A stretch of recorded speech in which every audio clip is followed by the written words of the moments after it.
La parole est à quelqu'un qu'on n'a pas besoin de présenter, car la parole, il sait la prendre tout seul.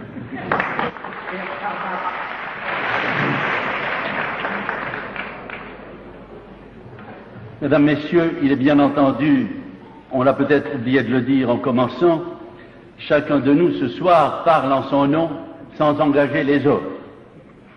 Et si je prends cette précaution, c'est parce que je voudrais essayer de dire un peu ce qu'ils ont dit, mais à ma manière, et je vais vous étonner en disant que pour ma part, ce soir, je ne demande rien. Et je ne demande rien pourquoi? Pour deux raisons très simples. D'abord parce que je n'ai rien à demander, et deuxièmement parce que si j'avais quelque chose à demander, il n'y a personne à qui le demander. Je ne demande rien. On nous a laissé entendre qu'on allait demander le droit à la messe. Mais je n'ai pas à le demander puisque je le possède. Je n'ai pas demandé le droit de faire mon devoir. On ne demande pas le droit de faire son devoir. Tout baptisé a le droit d'assister à la messe de toujours et le devoir de défendre les prêtres qui la célèbrent. On ne demande pas encore une fois le droit de faire son devoir. Mais, et la justice pour Monseigneur Lefebvre? Oui, c'est une idée, après tout. Je voudrais bien la demander, mais à qui la demander? Il n'y a personne à qui on pourrait s'adresser pour lui demander de rendre justice. Et il me semble que si on voulait insister pour dire il faut quand même demander justice, c'est qu'on n'a pas compris ce qui se passe actuellement dans l'Église. En effet, qui donc a commis envers Monseigneur Lefebvre l'injustice scandaleuse dont il est victime et dont nous sommes victimes avec lui? Qui a commis cette injustice, sinon les autorités en place? Et alors, à qui voudriez-vous que nous nous adressions en dehors de ces autorités en place? Alors, voilà la raison pour laquelle je ne demande rien, parce que je n'ai rien à demander. Et si j'avais quelque chose à demander, il n'y a personne à qui le demander. On pourrait me dire, mais alors, qu'êtes-vous venu faire ici ce soir? Eh bien, je suis venu surtout parce que j'ai été aimablement invité et que je tiens à dire publiquement ce que je pense, afin que les évêques, lorsqu'ils se réuniront à Lourdes, le sachent, car je ne doute pas qu'il y ait dans la salle leur commissionnaire.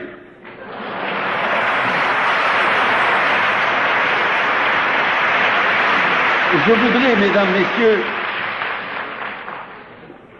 vous dire pour ma part ce que je pense de Monseigneur Lefebvre, d'abord dans le plan de Dieu. Je l'ai dit dans ma dernière conférence à la salle Wagram.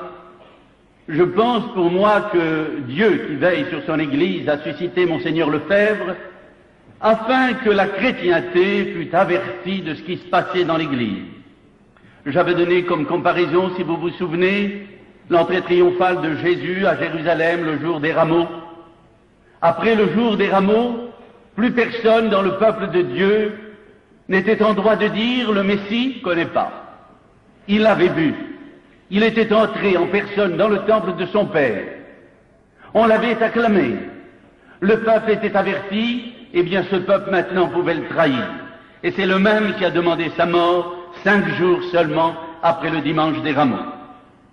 Eh bien, il me semble que, je ne veux pas dire que Monseigneur Lefebvre a rempli son temps, bien sûr que non, mais je pense que ce qu'on a appelé l'affaire Lefebvre n'avait pas d'autre but dans le plan de Dieu que d'avertir la chrétienté tout entière. Et comme je vous l'ai dit dans ma conférence à la salle Wagram, à l'exception de la Chine et du Japon, où je n'ai pas de correspondant, de toutes les autres parties du monde, de l'Australie, du Canada, des USA, de l'Amérique du Sud et de toute l'Europe, on a eu des nouvelles et désormais tout le monde sait que dans l'Église, il y a un malaise, il y a une crise qui ne porte ni sur le latin ou le français, ni sur la soutane, ni sur quelques rites secondaires, mais sur la foi, on nous change la foi. Et maintenant, mesdames, messieurs, ce que je pense de Monseigneur Lefebvre dans le plan de la subversion. Si vous permettez, Je me trouvais à Écône lorsque la visite canonique, la fameuse visite canonique, avait été terminée. Et en discutant avec Monseigneur, je lui avais dit, vous savez, Monseigneur, je pense qu'ils ne vous feront rien. Je pense qu'il n'y aura pas de suite à la demande. Si ce sont les évêques suisses qui ont voulu vous faire un mauvais tour, on va leur dire, vous l'avez, tâchez de le digérer, fichez-nous la paix, parce qu'ils ne peuvent rien vous faire. Que pourraient-ils vous faire? Vous excommunier. Mais pour excommunier quelqu'un, il faut donner une raison. Car enfin, si je suis excommunié demain, pour en sortir, pour demander pardon, je suis tout disposé. Mais Saint-Père, je demande pardon de quoi? Il faut donc me donner une raison. Or, Monseigneur, quelle raison vont-ils vous donner? Ils n'ont pas de raison, ils ne vont pas vous condamner tout de même parce que vous avez la tradition. Alors je pense qu'ils ne feront rien, à moins que, lui ai-je dit, à moins que Dieu les aveugle et qu'ils ne fassent une sottise. Or, c'est ce qui s'est passé. Ils ont fait une sottise, car enfin, qui donc a fait autant de publicité à Monseigneur Lefebvre que les autorités qui ont voulu le pourchasser, un peu comme, je le dis à Monseigneur Ducos-Bourget qui est ici, il devrait lui donner de temps en temps une prime. Qui donc lui fait plus de propagande pour sa messe, sinon le camarade Marty? Marty sans laisser d'adresse.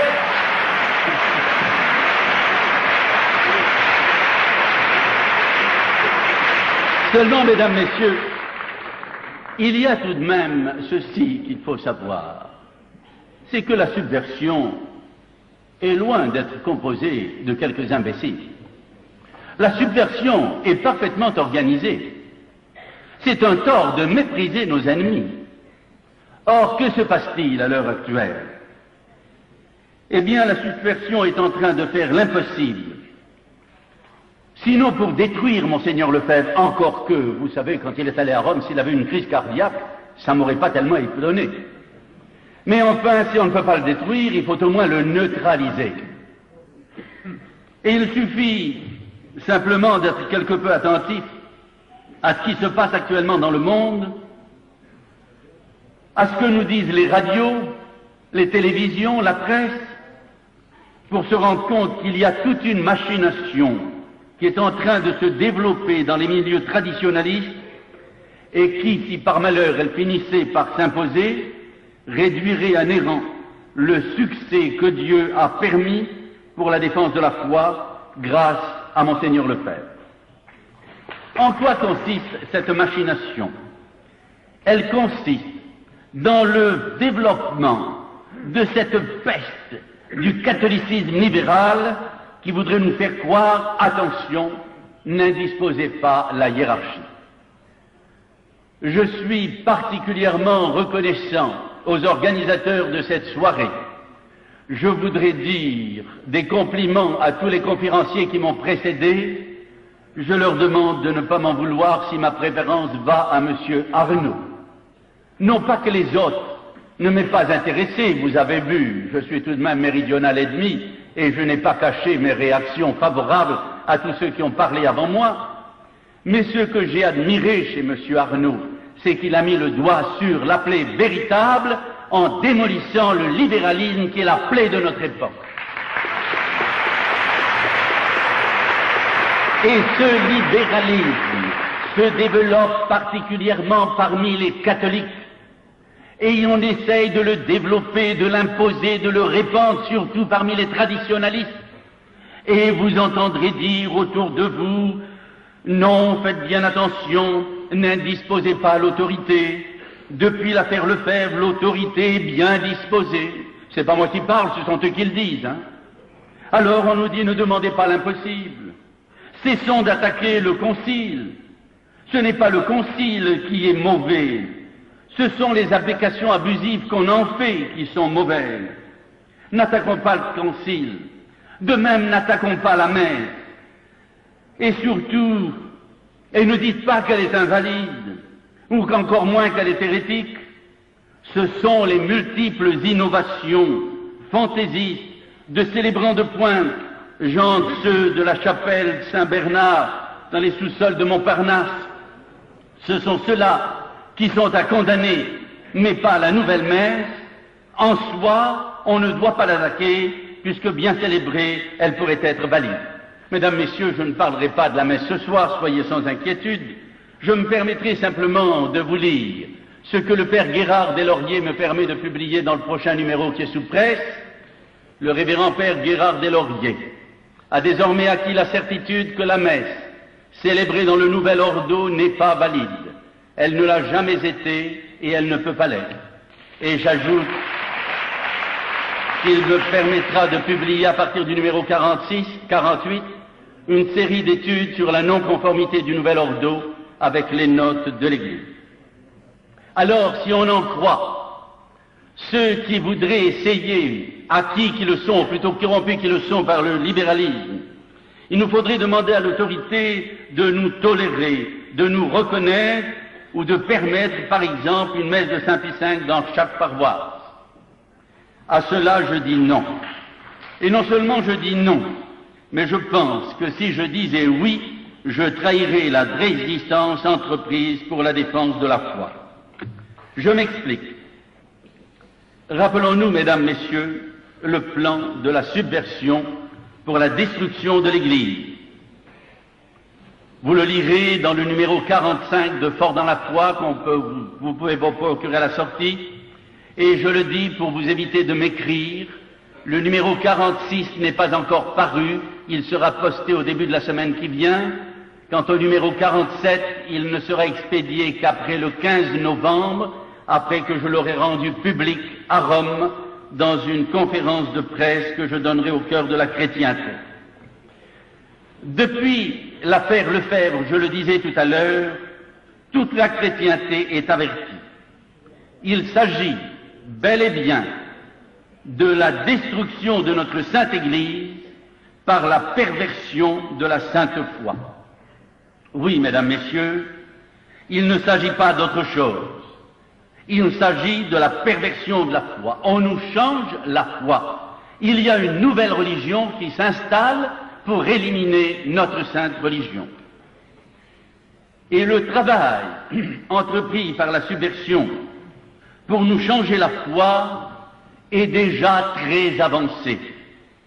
Je veux dire que déjà, dans un très vaste secteur de l'Église, qui comprend presque tous les moins de 30 ans, bien sûr il y a de belles exceptions, mais enfin ne voyons pas simplement cette salle ce soir, voyons sur toute l'étendue de la chrétienté, on peut dire que presque tous les baptisés de moins de 30 ans et beaucoup d'adultes de plus de 30 ans ont une foi qui n'est plus la foi catholique.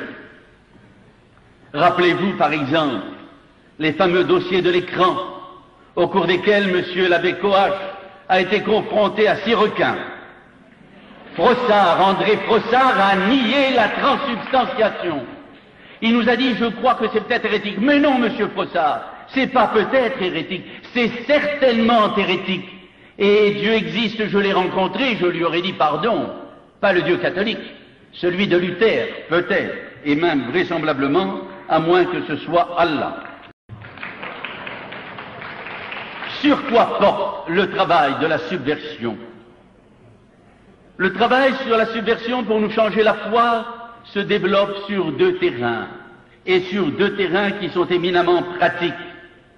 D'abord sur la liturgie, car la liturgie n'est pas autre chose que la foi vécue. C'est un jeu scénique, la liturgie. On joue la foi, on vit la foi, c'est la foi vécue, la liturgie. Alors, il est évident, on a commencé par la réforme de la messe, et je vous avais donné une expression que vous avez dû retenir et que je vous répète, ils n'ont pas essayé, les monstres, de faire une messe catholique ayant l'apparence d'une scène protestante pour la faire gober par les protestants afin de les attirer chez nous, ce qui aurait été une malhonnêteté mais qui aurait pu s'expliquer. Ils ont fait une scène protestante ayant l'apparence d'une messe catholique pour nous protestantiser.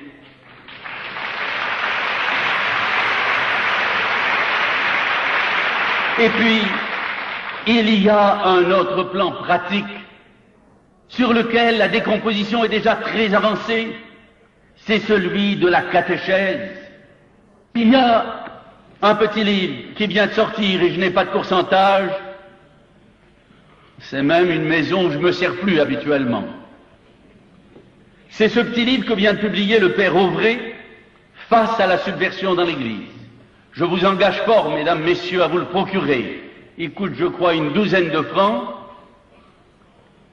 Et vous y apprendrez des choses abominables sur la manière de changer la foi à nos enfants et même aux catéchumènes par le Centre national de l'enseignement religieux qui n'enseigne plus la foi catholique et dont le siège est à l'archevêché de Paris, au centre Jean Bart.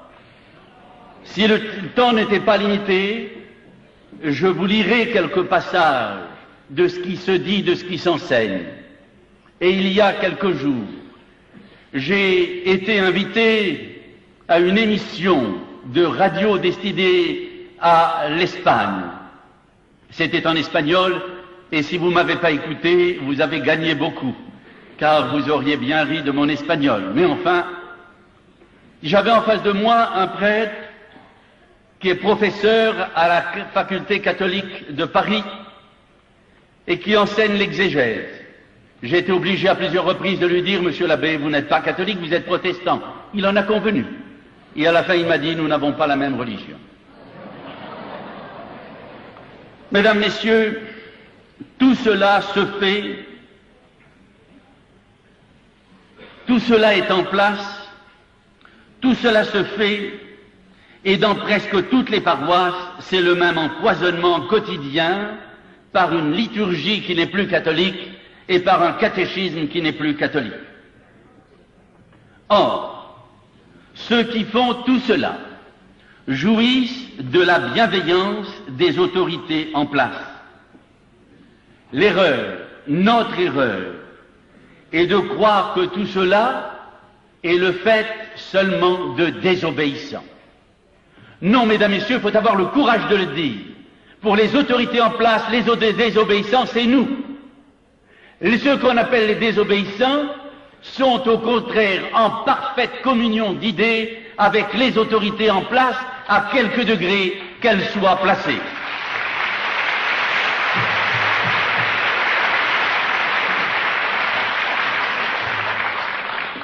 Dans le beau livre que vient d'écrire Roland Gaucher, et que vous ne manquerez pas de vous procurer, j'ai pas de commission là-dessus, je l'ai lu dans le train en allant donner une conférence à Lille dimanche, et j'ai trouvé ceci qui vous édifiera. L'abbé Feuillet, qui nie Dieu et la vie éternelle, à la chapelle Montparnasse, est cher au cœur de nos prélats progressistes. Que Monseigneur Marty se permet de lui adresser une timide observation, et voilà Pézeril qui débarque la semaine suivante à Montparnasse pour défendre l'abbé Feuillet, pour montrer à tous que ces gens sont bien en cours, qu'ils peuvent continuer leur job d'autodestruction de l'Église.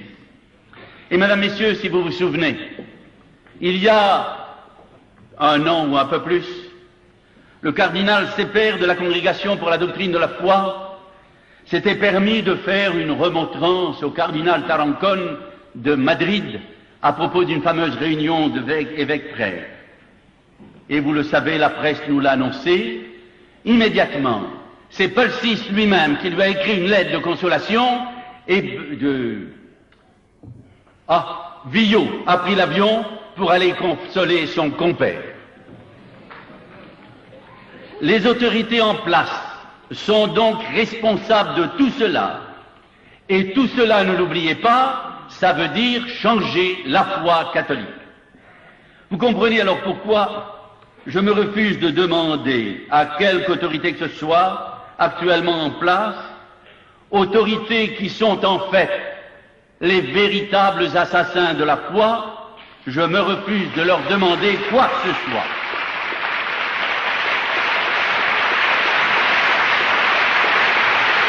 Et si je me refuse à leur demander quoi que ce soit, c'est parce que je ne leur reconnais aucun pouvoir, aussi longtemps qu'ils n'ont pas rétracté publiquement leurs hérésies qui sont elles-mêmes publiques.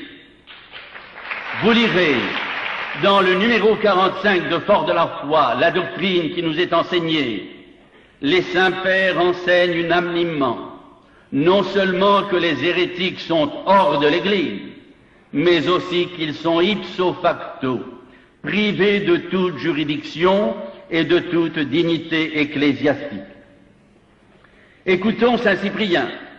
Nous affirmons absolument qu'aucun hérétique ou schismatique ne possède quelque pouvoir ou quelque droit, et il enseigne aussi, saint Cyprien, que les hérétiques qui reviennent dans l'Église doivent être reçus comme laïcs, même s'ils avant ils avaient été évêques, prêtres ou évêques. Par contre, je vous demande, et je demande publiquement, afin que les assassins de la foi, quand ils se réuniront à Lourdes, le sachent, envers et contre tout, avec la grâce de Dieu qui ne nous fera jamais défaut si nous, les premiers, nous ne l'abandonnons pas, nous maintiendrons la messe de toujours, la messe catholique, comme c'est notre droit, comme c'est notre devoir. Et dans le même temps, nous dénoncerons et nous combattrons la messe nouvelle, parce qu'elle n'est pas la messe, elle n'est qu'un mémorial protestant et rien de plus. Quant aux sanctions que les usurpateurs actuels de la hiérarchie pourraient prendre contre nous, nous les tenons pour nuls et non avenus, car, et je termine par cette dernière citation, en ceux qui se séparent de l'Église, il ne reste absolument aucun pouvoir spirituel sur ceux qui demeurent dans l'Église.